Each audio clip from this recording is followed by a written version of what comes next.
Good morning, everyone, and welcome to the 22nd annual edition of the Frye Festival. My name is Pierre-André Doucet, and I'm the Interim Executive Director of the festival. On behalf of the Frye Festival, I would like to recognize that the land upon which this event was planned and is being broadcast is the traditional, unceded territory of the Mi'kmaq and Wolastoqiyik peoples. Nous souhaitons bâtir de nouvelles relations avec ces peuples, et c'est avec un profond respect que nous prenons ce moment pour reconnaître et honorer les conteurs et les traditions orales ancestrales de ces deux nations, alors que nous partageons nos histoires ici aujourd'hui. Today's guest is Danny Ramadan, who is a Syrian-Canadian author and LGBTQ refugee advocate. His children's book, Salma the Syrian Chef, is nominated for the Forest of Reading Blue Spruce Award and was named amongst the best books of 2020 by Kirkus Reviews and Library School Journal.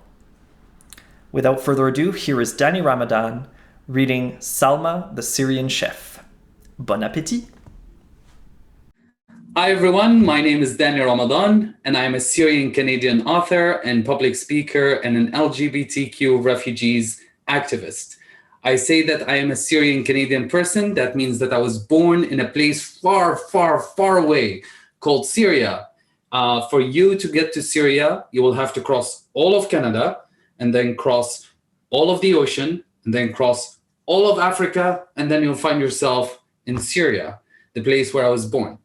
And I left Syria and became a refugee in 2014, and I came here to Canada and became a Canadian person.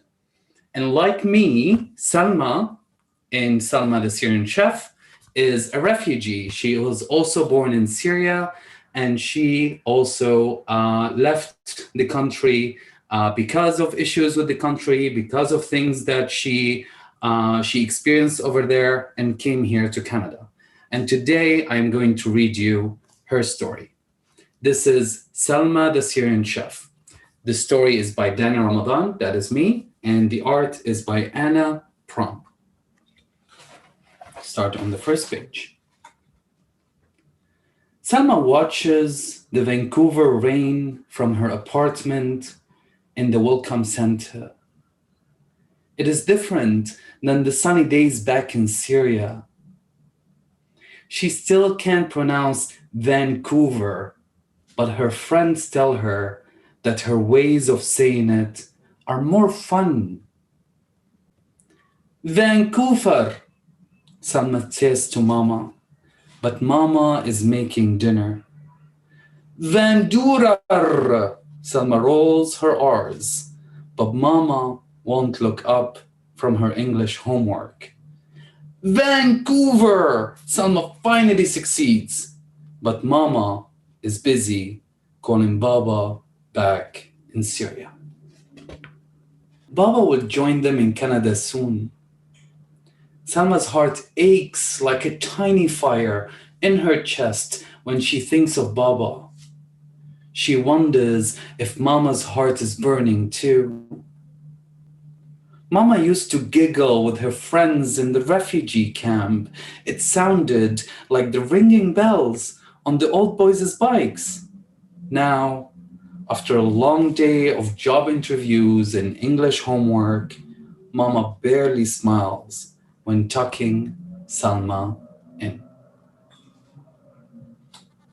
Maybe if Salma can make Mama laugh, Vancouver will feel a little more like home. Salma draws Mama a clown balancing on a ball on top of an elephant.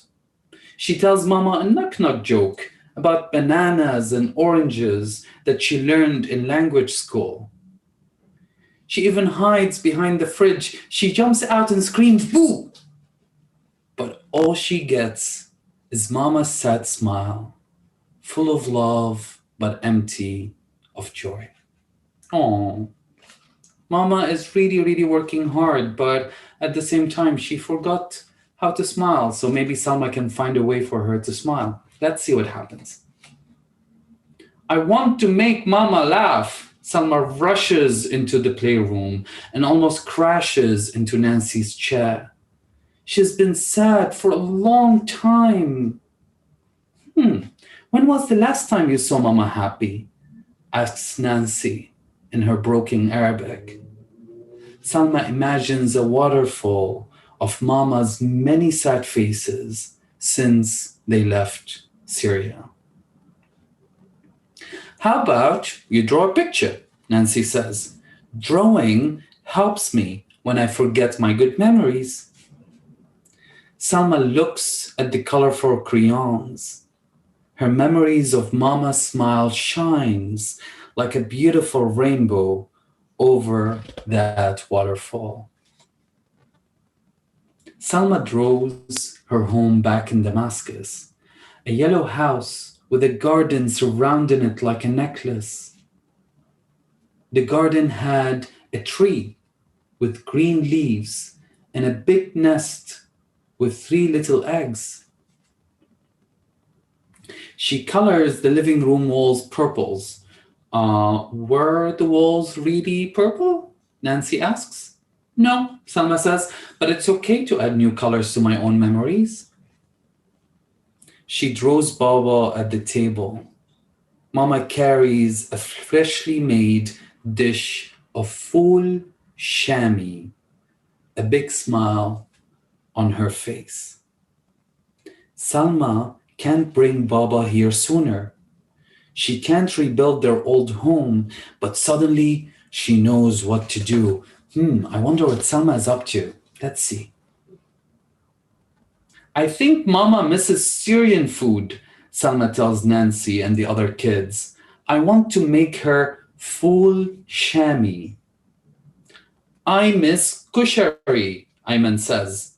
Salma tastes the salty, spicy Egyptian dish on her tongue. I miss the way my mama made masala dosa back in India, Raya said. Ivan misses Arribas. He just arrived from Venezuela. But none of them have heard of full shami, and Salma doesn't know how to make it. I wonder what she's up to. Let's see. Hey, do you know how to make full shami? Salma asks Jad, the Jordanian translator who taught her the English names of the flowers in the community garden. No, but I can find a recipe for you, Jad says. His fingers move swiftly on his keyboard. Then Salma hears the printer ticking. Jad hands Salma a paper with Arabic words. I can do this, she whispers. Then she realizes she doesn't know the English names of any of the vegetables. How is she going to deal with this? Let's see.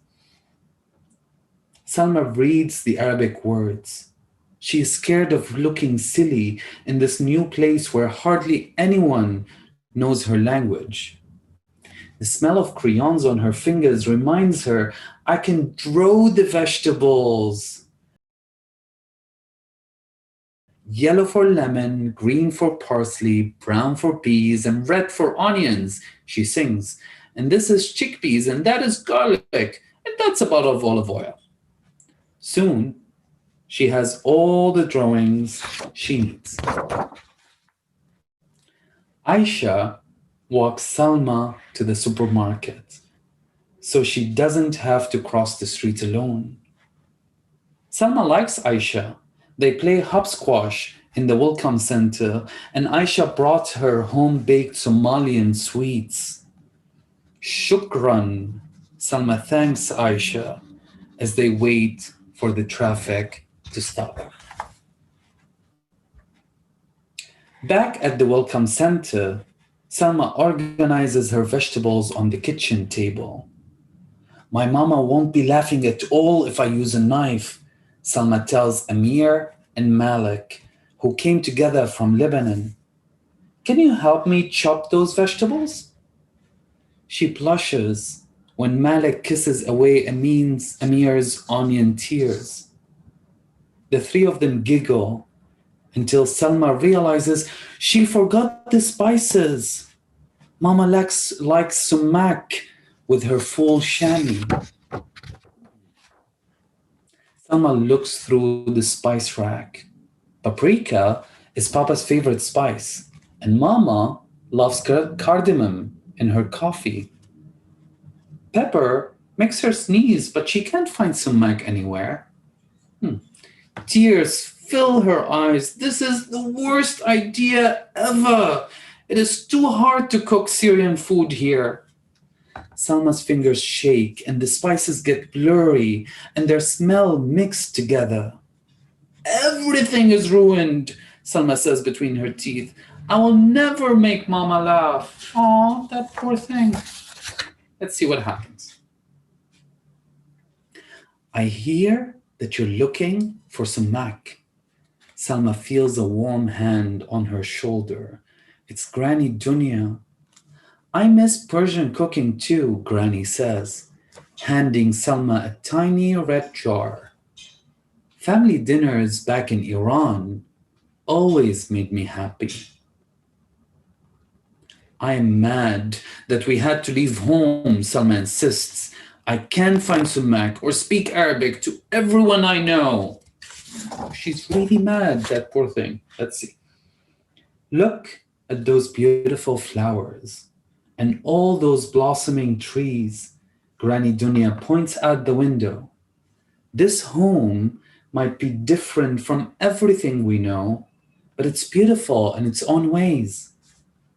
Salma takes a deep breath, filled with the smell of sumac and rain. Her anger escapes her a little, like water droplets flying off her hand when she shakes them dry. Salma sprinkles Granny Dunya's sumac into the full chamois. It is beautiful, she agrees. One final step. Salma holds the olive oil bottle over the bowl, but it slips out of her hand and crashes to the floor.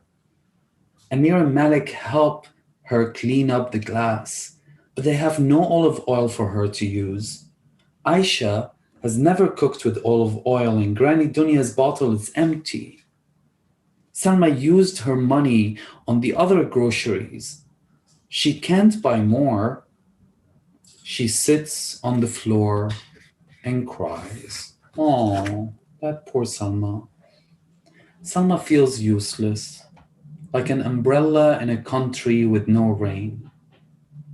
She hides her teary face when Nancy walks by. Nancy stops beside her and asks, "What's wrong?" "Everything," Salma says. "All I want was to make Mama laugh and look at the mess I made." "What I see is a dish made with love," Nancy whispers. "I don't think it's missing a thing." Oh, that's a sweet message. When Mama comes home that night, Salma blocks her way into the apartment. "Don't be mad." Mama frowns. "What happened?" Salma opens the door. "I couldn't find olive oil." On the table, a bowl of full chamois awaits. "You made this for me?" Mama asks. Before Salma can answer, the door opens again. "We brought olive oil," Nancy says. Salma jumps in excitement. And then Mama breaks into a long, sweet laugh, like the echo of bells. "Mama," Salma says, while Mama tucking her in that night, "when I'm with you, I feel at home." Mama kisses Salma goodnight. "Your smile is my home." Oh. In her dream, Salma rides a bike around Vancouver's seawall. She rings the bell and Mama laughs beside her. Around her, all her new friends ride their bikes and ring their bells.